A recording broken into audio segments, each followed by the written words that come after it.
Hello everyone, I'm CoolGuy. Welcome back. It's Seventh Seraph weapon time. There's been no rush with these. I've been using them and now it's time to review and talk about them. Today, I want to talk about the 180 RPM kinetic hand cannon, the Seventh Seraph Officer Revolver. Give it a good review. I'm going to be kind of harsh on it most of the time, but these Seventh Seraph weapons have some special qualities because they work with the warmind cells. Most of these Seraph weapons have really weak perk pools, and those cells compensate for those. Now, each of them can have PvE and PvP qualities. Rarely, though, a role is going to be good for both. So for the review, I have them grouped as having a PvE role, a PvP role, and also talk about an option if you had to get only one that you want to hold on to. For the Officer Revolver, I'm going to start off by saying that this weapon feels very weak in PvE and PvP. It does have some shining moments, but it mostly struggles. And honestly, it's an archetype thing. I'm going to go through some damage numbers, and it's hopefully going to clear up what's exactly going on with the 180s. They really do need some help, and I feel that once I break them down and you see what's going on, you're going to see what I mean. As different weapons get buffed and nerfed, these 180s just keep going down the list.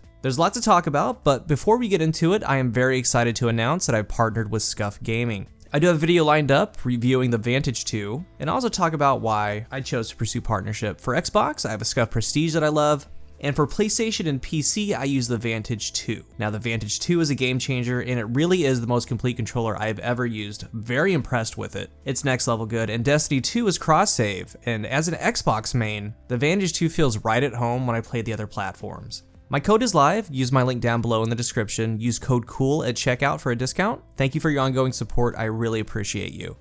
For the Officer Revolver, the stats are on the screen. It has the lowest range of any 180 RPM hand cannon. It has the second lowest stability, second lowest aim assist, second lowest handling. The archetype is known for a low magazine, low handling, low reloads. So as a whole, there are a lot of red flags for the Officer Revolver. It's on the lower end base stat wise. Barrel wise, I would be looking for range because that stat is so low, especially for PvP. Otherwise, you're gonna want handling and reload. It has the precision frame, so even if you take away some stability, you're gonna be all right. So barrels like corkscrew, fluted, and small bore really stand out. Now hammer forged, extended, and even full bore for the range are gonna be some of the better options. Be mindful of what stats you're taking away, and again, I would really try to get a little bit of range with this hand cannon because in PvP, that 35 range stat hits about 25 meters. That's on the low end, the floor. And I will talk about that more in detail of what's happening with this archetype. But best all around is to go for corkscrew or small bore if you're not going for the range.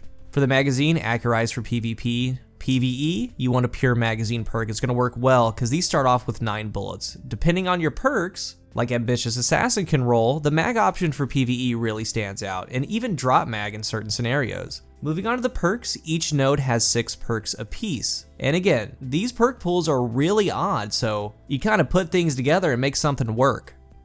First, we have Threat Detector, great for PvE and actually PvP too with what perks can roll. When enemies are close, get better stability, reload, and handling. Ambitious Assassin, top tier for PvE. Get kills, then reload for a larger magazine. Fourth time's a charm, top tier for PvE. Chain shots together, extend that magazine. Firmly Planted, this is one of your PvP options. Very good perk, crazy good stability, and pinpoint accuracy. Pulse Monitor, really good on special weapons, not so much here. Underdog, another PvP option. And it can work in PvE as well. When you get down into low health, you can get a fast reload. The second perk node, 6 options. We have Feeding Frenzy, actually decent for PvE if you use the warmind cells. High Impact Reserves, not very good on this. Multi-kill clip, amazing for PvE and PvP, and it's really a shame and a mystery that Feeding Frenzy and a damage dealing perk are in the same node. Who knows? We have Vorpal Weapon, good in PvE, and I'm gonna talk about that more in a little bit. Time to Payload, a PvP perk. Sneaky good in PvE, but I would choose other perks over that. Then Osmosis.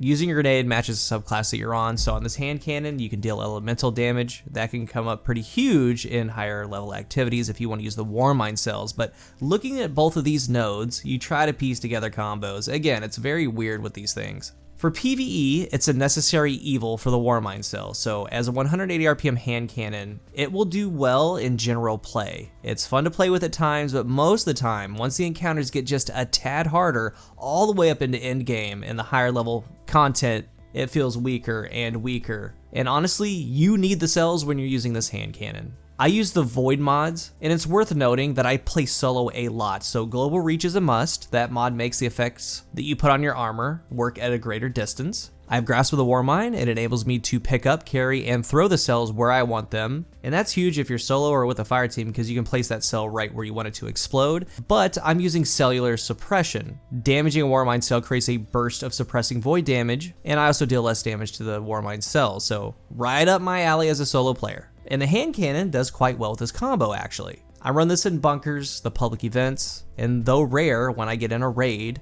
So for this hand cannon, PvE combo wise, there are a couple of options. In the first node, Threat Detector, Ambitious Assassin, and 4 times a Charm are going to be your top picks. And in the second node, Multi-Kill Clip, Vorpal, and Osmosis. Osmosis is niche. It's like a perfect storm type of deal. You'd want it for the Warmind cells, you want it for a higher level activity, you'd want it for the burn or to break shields, whatever it is. So matching any of those together can really work, but there's also Feeding Frenzy in node 2, just to get through magazine and damage. That could be a solid pick as well if you want to just keep going with the Warmind cells. But for PvE, my top 2 roles are number 1, it's one I'm still looking for, 4 times a Charm and Vorpal Weapon. Because this takes a couple shots to get through the magazine, even on ads and higher level activity. So that way you can get a couple shots, just keep extending the magazine, even on lower tier ads. And when it comes to majors and bosses, you have that Vorpal damage. But the main thing is you're shooting all the ads around, extending the mag, getting the Warmind cells to drop. The second one is going to be Ambitious Assassin and Multi-Kill Clip, but it really depends on your mag option. The starting rounds are rough. Ambitious Assassin really helps that out. Now, if not, you can substitute Ambitious Assassin for a Threat Detector. But all in all, I call it a necessary evil, because it has limitations. It's for the Warmind cells, because when you use the cells, it's fairly decent, but it does lack true stopping power. For the Crucible role-wise, we have a couple options, and these options have reasons. The top 2 roles would be Underdog and Multi-Kill Clip, and also Firmly Planted or Threat Detector can work there instead of Underdog.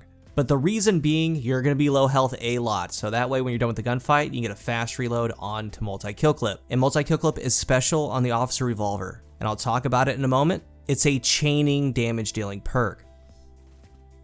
Then the second role would be Firmly Planted or Underdog with Time Payload. Here's the deal, I'm about to be very rough on this hand cannon for the Crucible. A lot of it has to do with the archetype. You can do well with them, you can do well with the Officer Revolver. Anything can happen in a gunfight, but with these, your game plan is mostly just hoping that other players miss. Even if you peek shoot correctly, you get eaten alive within their range. When you look at weapons on paper, sometimes that doesn't translate, and a perfect example is Bygones, the 390 RPM pulse rifles. They have a .93 TTK, but they can compete. They have ease of use, they're deadly with damage dealing perks, they're good at range within their range. But here's the issue with these 180 hand cannons. As weapons get buffed and nerfed, these keep getting in a weird spot. There's been a TTK shift to 0.7, and that's coming from the 600 RPM ARs. There's a lot of them out there being used right now in the Crucible, but the worst part, unlike Bygones, these perform exactly how they do on paper. They have a 1 second time to kill at 180 RPM, 57 to the head, 37 to the body. It's a 2 head, 2 body, relaxed TTK. Higher resilience, you need 3 head, 1 body. But the issues start coming in.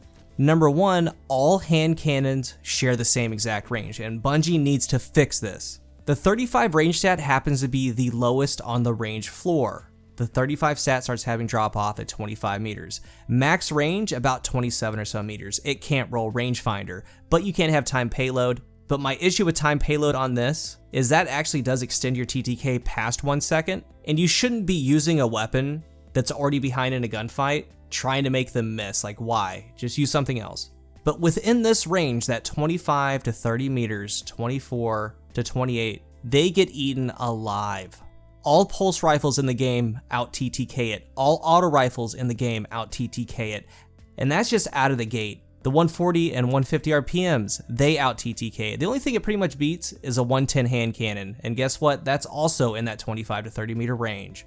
This range that they're in, this mid-range, they're 0.3 seconds behind 600 RPM ARs. But here's the real interesting part, and we're gonna wrap all this up. 260 RPM sidearms, like Lonesome, like Enigma's Draw, they can get to 17, 18 meters of fall off. If you get like a max ranged Enigma's Draw with a rangefinder, it can get almost to about 20 meters. But we're gonna say 17, 17 and a half. These sidearms pretty much have the same exact damage profile as a 180 RPM hand cannon. The Lonesome and these precision sidearms do 57 to the head and 38 to the body. These 180 hand cannons do 57 to the head, 37 to the body. To sum up what's going on with these hand cannons, they're basically a sawed-off 180 RPM scout rifle doing the damage of a high-impact precision sidearm inside of a range they have zero chance to compete. Literally everything within their range beats them. That's what's going on. So when I say a perk like Underdog, getting you that fast reload when low health, it kind of works by default. If you win a gunfight, you're gonna be in red health. And again, a perk like Time Payload works because you're trying to flinch them. It keeps you in the gunfight, but again, my feelings are that that shouldn't be a reason to run something. Why would you use it in the first place if it's so far behind in a TTK?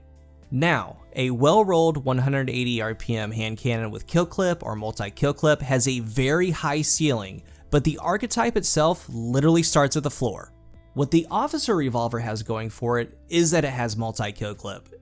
It's the only 180 with it. It's a chainable damage dealing perk, meaning you can get a 3-shot kill, and that's that old school, not forgotten Luna TTK of 0.67. You can get a 3-shot kill, reload, get a 3-shot kill, reload, you can chain it. And when you get that going, you are a force.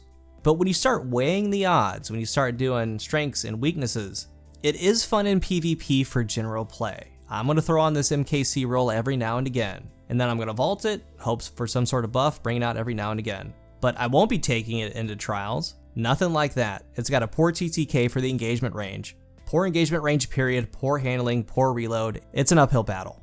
If you had to choose just one role to get in vault that could do well in PvE and PvP, it would probably be Ambitious Assassin multi-kill clip. You can take that anywhere and do well with it. For some of you, you might sub in Threat Detector for that. For some of you, it might be Firmly Planted. Maybe you might find a lot of value with Osmosis. But best bang for your buck all around, I would go Ambitious Assassin multi-kill clip.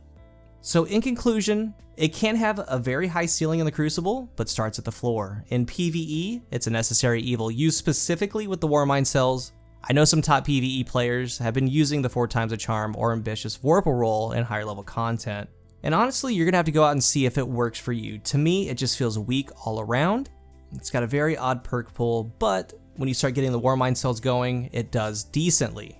And just like you saw in the thumbnail, these 180s just flat out need some help. If you're new to the channel, remember to hit the sub button, and if you are subscribed, thank you so much for your support.